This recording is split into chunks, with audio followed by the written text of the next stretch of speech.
ya untuk masuk di tim. Oke, waktu dan tempat dipersilahkan. Oh ya Bu, ini apakah sudah terrekod Bu ya? Sudah, lanjut. Oke, baik Bu.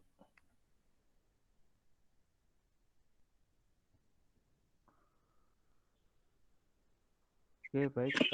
Assalamualaikum warahmatullahi wabarakatuh. Waalaikumsalam Di sini warahmatullah. dengan saya, eh, baik. Di sini eh, saya akan memaparkan terkait webinar hasil. Jadi ini judulnya merupakan analisa potensi review derived full atau RDF dari sampah kota sebagai bahan bakar pengganti batu bara pada pembangkit listrik. Nah, untuk studi kasusnya ini PT-nya saya samarkan. Untuk pembahasan hari ini ada terkait bab satu terkait pendahuluan, bab 2 studi literatur, bab 3 metodologi penelitian, bab 4 ada analisa dan pembahasan, dan terakhir bab 5 kesimpulan dan saran. Ini bab satu. Jadi bab satu terdiri dari ada latar belakang. Lah, untuk latar belakangnya sendiri di sini mengacu pada kapasitas yang terkandung di Indonesia sendiri, cadangannya terkait minyak bumi sekitar 3,7 miliar barel. Lah, untuk gas bumi sendiri ada 77,3 triliun kubik feet. Nah, untuk batu bara sendiri ada 37,6 miliar ton. Nah, untuk kedua ini ada pemanfaatan sampah kota dan energi terbarukan, yaitu dari Permen ESDM nomor 53 di tahun 2018 dan juga PP atau Peraturan Presiden yang nomor 79 2014. Terus mengacu terkait industri pembangkit listrik pada tahun 2019, penggunaan bahan bakar batu bara terbesar dengan persentase 60,50%. Nah, di sini saya juga mengacu terkait penelitian terdahulu, yaitu penelitian pada RDF sendiri. Lah, di sini pada tahun 2019 ada yang dimiliki oleh Rania yang bertujuan untuk mengatasi permasalahan penumpukan sampah yang ada di TPA Kabupaten Tegal. Ya, di sini ia mendapatkan nilai kalori sekitar 3.248,809 kilokalori per kilogram. Nah, untuk yang kedua sendiri ada dari Paramita di tahun 2018.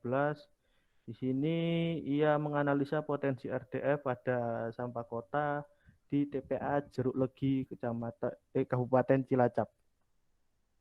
Nah, dihasilkan dengan nilai kalori sebesar 3.563 kilokalori per kilogram. Nah, untuk yang kedua di Sriwijaya dari Sriwijaya yang bertujuan untuk menganalisa potensi sampah kota pada TPSA Cilowong. Ya, yang dihasilkan nilai kalorinya sebesar 6.267 kilokalori per kilogram. Nah, untuk rumusan permasalahan sendiri yaitu yang pertama bagaimana prevensi PLTU Tanjung ini masih belum saya samarkan. Jadi preferensi yang digunakan dari industri pembangkit listrik sendiri itu bagaimana. Nah, terus yang kedua variabel kualitas yang mencakup teknis, ekonomis, dan lingkungan dari RDF agar layak untuk substitusi bahan bakar pada pembangkit listrik tersebut. Nah, jadi tujuannya sendiri adalah untuk memperoleh preferensi bahan bakar yang digunakan oleh industri pembangkit listrik tersebut. Nah, untuk yang kedua ini adalah untuk memperoleh variabel kualitas pada aspek teknis, ekonomis, dan lingkungan dari RDF agar layak dan sesuai untuk substitusi bahan bakar batu bara di industri pembangkit listrik. Oke, untuk batasan masalahnya di sini hanya membahas Eh, Penelitian hanya membahas terkait di unit satu dan 2 pada PT XYZ tersebut atau PT Tanjung Jati B itu, Bu. Yang kedua ini ada variabel kualitas hanya dari aspek teknis, ekonomis, dan lingkungan. Untuk tujuan penelitian sendiri, bagi akademik dapat mengetahui variabel kualitas RDF yang dibutuhkan. Untuk yang kedua, manfaat bagi pemerintah sendiri mampu menjadikan kebijakan alternatif sehingga dapat menanggulangi masalah penumpukan sampah pada TPA. Nah, untuk manfaat bagi industri ini dapat menanggulangi masalah terkait ketergantungan terhadap batu bara dan mengurangi efek pencemaran yang dihasilkan. Ini masuk ke bab 2 yaitu studi literatur. Di definisi dari sampah sendiri yang pertama adalah merupakan sisa dari kegiatan manusia atau makhluk hidup yang sudah tidak digunakan lagi. Di sini ada komposisi sampah di Indonesia lah. Di Indonesia sendiri masih didominasi terkait sampah organik karena memang Indonesia masih tergolong di daerah yang tropis, jadi masih banyak dijumpai sampah-sampah organik. Lah di DLH Kabupaten pada perusahaan tersebut itu di tahun 2019 volume sampahnya sebesar 1.128 ton per hari yang komposisinya adalah 77,92% merupakan sampah organik dan 8,87% sampah plastik, 7,08% sampah kertas dan 3,21% merupakan kayu dan lain-lainnya merupakan 2,92%. Lah, untuk refuse derived fuel sendiri atau RDF ini merupakan sebuah bahan bakar alternatif yang memanfaatkan limbah sampah kota yang dijadikan untuk bahan bakar alternatif sendiri.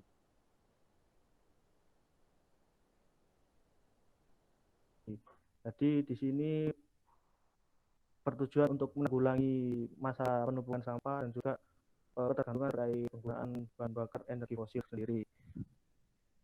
Nah, untuk proses produksinya RDF sendiri terdapat tahapan yaitu yang pertama pemilahan, nah yang kedua ini penyaringan, yang ketiga pencacahan, yang keempat penyaringan terhadap magnetik, dan yang terakhir ini pembuatan pelet. Jadi untuk pembentukan pelet sendiri ini fleksibel. Ada yang tidak dibentuk seperti pelet ini, ada yang dibentuk seperti pelet yang tertera di gambar samping itu. Terus masuki ke metode quality function deployment. Jadi di sini definisinya merupakan metode yang digunakan untuk mengidentifikasi kebutuhan konsumen technical response. Di metode QFD sendiri menggunakan sistem Matrix Host of Quality atau HOQ.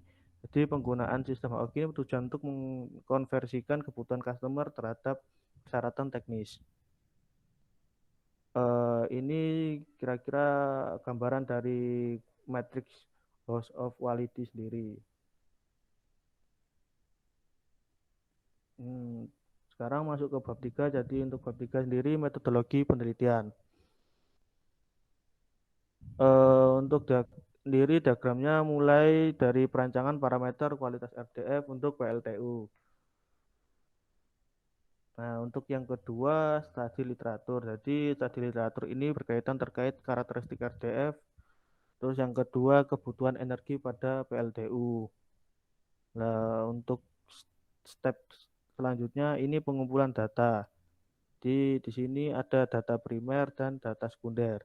Untuk data primernya sendiri ada wawancara dan kuesioner customer needs. Untuk yang kedua sekunder, data sekunder dari ini studi literatur spesifikasi dari RDF sendiri. Untuk metode QFD lah, QFD sendiri ini merupakan sebuah pengolahan data yang dimana tadi sudah didapatkan customer need, langsung menyusun terkait technical response. Setelah melakukan perancangan terkait technical response, dilanjutkan merancang dengan spesifikasi produk, terus dilanjutkan dengan relationship metric, terus merancang technical correlation, dan terakhir technical metric.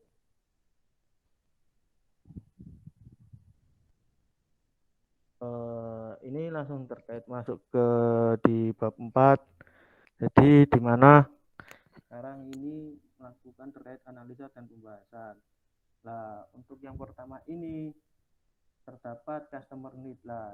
Di customer need sendiri ini nilai yang terbesar dicari adalah dari besarnya energi, terus dampaknya pembakaran, dampak dari pembakaran, terus production method, dan setting temperatur. Nah, customer need sendiri ini didapatkan dari wawancara atau kuesioner yang telah saya dapatkan. Nah, di sini setelah adanya data customer need tersebut, langsung disusun dengan adanya metrik dari engineer itu. Nah, di sini ada technical response. Ini step technical response. Jadi di sini mengklasifikasikan terkait metrik teknik ini terhadap customer needs. Nah, di sini besarnya energi ini dipengaruhi oleh moisture content dan juga calorific value. Jadi calorific value ini sangat berkaitan terkait dengan moisture content. Jadi ketika nilai moisture content tinggi, maka kalori yang dihasilkan adalah rendah. Jadi seperti itu.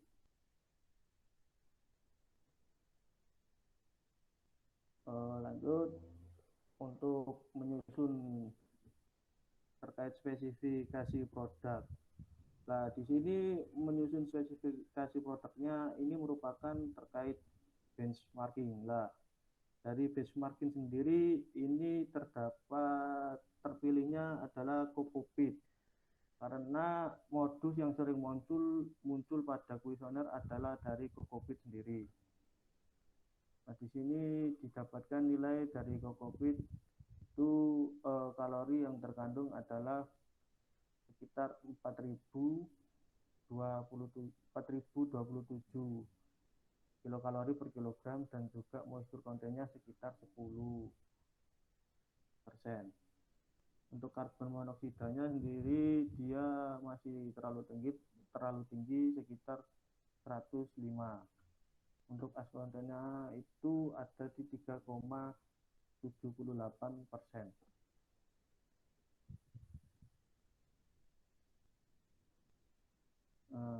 Lanjut dengan menyusun relationship metric. Di sini menyusun relation metric ini terkait penilaian terhadap kepentingan besarnya energi di sini terhadap caloric value lah. Di sini untuk yang bergambar pada caloric value sendiri itu bernilai 9. Jadi di sini itu merupakan sebuah hubungan yang sangat kuat. Jadi kalori di sini hubungan sangat kuat terhadap besarnya energi dan juga terhadap setting temperatur. Moisture content sendiri ini juga bernilai sangat kuat terhadap besarnya energi, karena memang ketika nilai moisture content ini tinggi, maka besarnya energi yang dihasilkan ini juga akan turun. Terus juga setting temperatur sendiri juga kenapa kok hubungannya sangat kuat, karena memang jika nilai moisture content-nya tinggi, maka pembakaran yang dilakukan itu tidak optimal, karena bahan bakarnya kadar basanya masih terlalu tinggi. Nah, di sini ini terkait nitrogen dioksida. Nitrogen dioksida sendiri, kenapa kok hubungannya sangat Bahrudin, kuat sama... suaranya kok semakin mengecil ya? Oh iya Bu, ini Bu.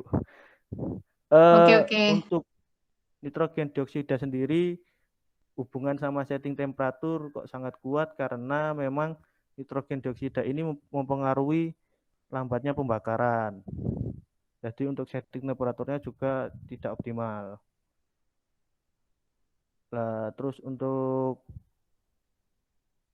partikulat sendiri ini juga hubungannya moderate terhadap terhadap dampak pembakaran sendiri karena memang partikulat ini berdampak terhadap lingkungan, bukan terhadap produk RDF-nya sendiri. Jadi ada hubungannya tapi bukan sama RDF, tapi sama lingkungan. Itu halnya sama yang lainnya seperti kayak hidrogen fluorida, klorida juga. Untuk as konten sendiri, kenapa kok hubungannya sangat kuat terhadap dampak pembakaran?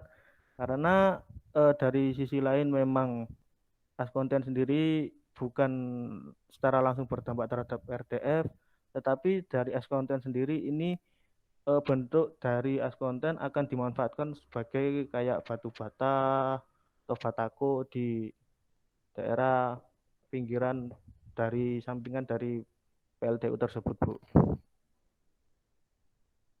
Nah, di sini ini menyusun technical correlation ya. Jadi ini merupakan atap bangunan atap dari HOK sendiri.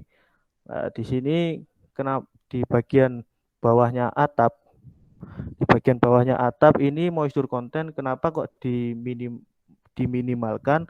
Karena memang ketika moisture content ini semakin rendah, maka calorific value-nya akan semakin tinggi.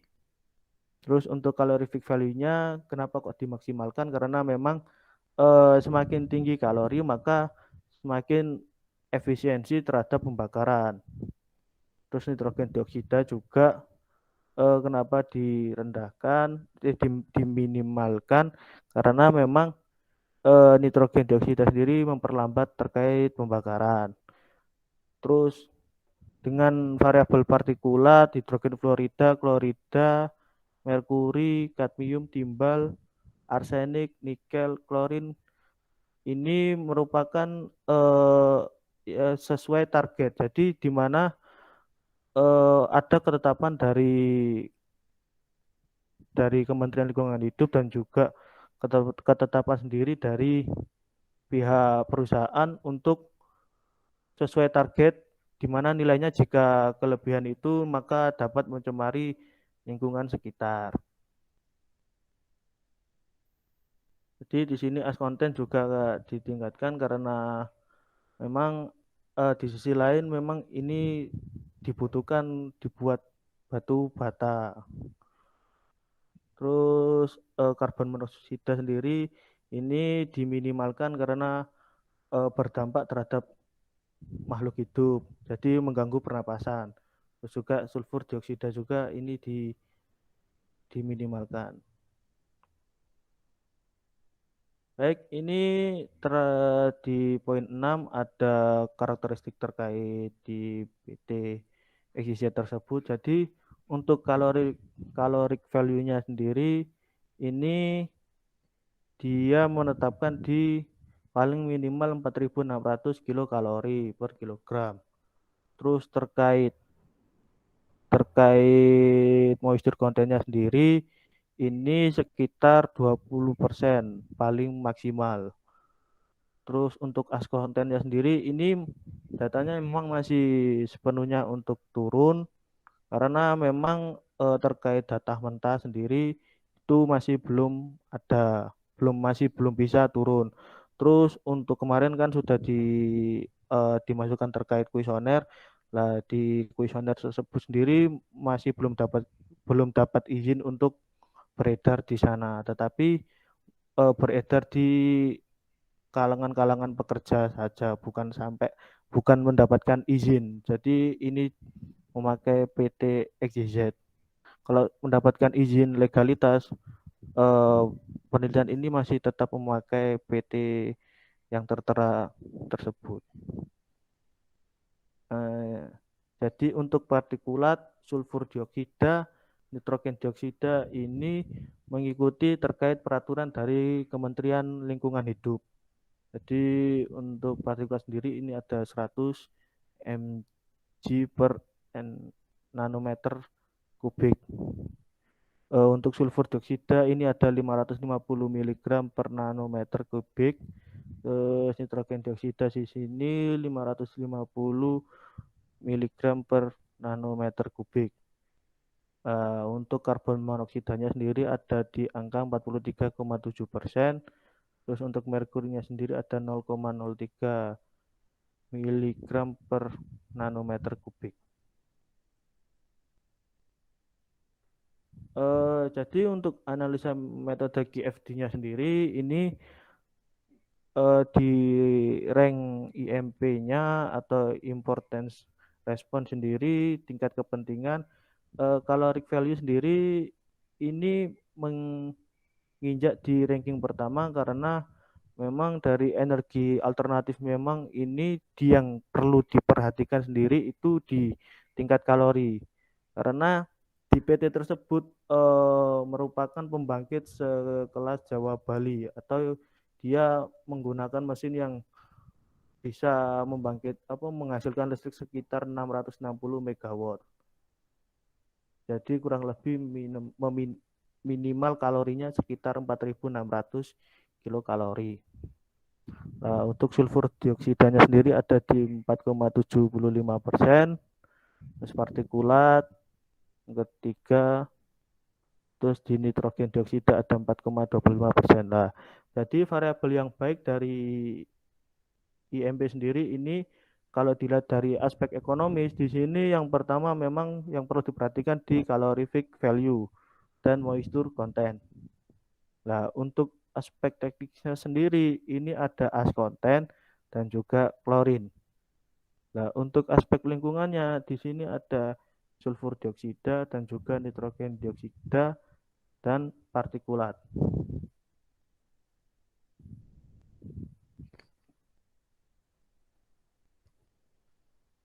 Baik, di sini masuk di bab 5 yaitu kesimpulan dan saran. Jadi untuk kesimpulannya sendiri, di sini variabel kualitas baik berdasarkan aspek ekonomis adalah yaitu calorific value sendiri dan moisture content. Terus untuk aspek teknisnya adalah as content dan klorin. Dan aspek lingkungannya adalah sulfur dioksida dan juga partikulat dan nitrogen dioksida. Nah, untuk berdasarkan studi literatur di sini dapat disimpulkan bahwa RDF dapat dinyatakan tidak layak digunakan pada PT XYZ sendiri karena dari segi nilai kalori yang tidak sesuai dengan karakteristiknya. Jadi di sini dari penelitian yang terdahulu tadi dari tiga tersebut eh, hanya satu yang masuk di, di kategori yang di atas 4.600. Nah, untuk yang duanya tadi terkait di Paramita sama di Mbak Rania itu sendiri itu masih di bawahnya 4.600 kilokalori. Nah, di sini ada saran. Jadi, untuk saran kedepannya adalah diperlukan penelitian lanjutan terkait peningkatan nilai kalor dan pengurangan nilai moisture pada produk RDF sendiri. Jadi, agar sesuai dengan karakteristik pembakaran pada PT tersebut. Nah, untuk yang kedua, diperlukan kajian terkait kapasitas sampah kota di daerah PT XYZ tersebut dan kapasitas produksi produk RDF tersebut. Nah, hal ini bertujuan untuk penyelarasan terkait kapasitas sampah yang ada di TPA terhadap kebutuhan proses produksi. Oke. Baik, terima kasih.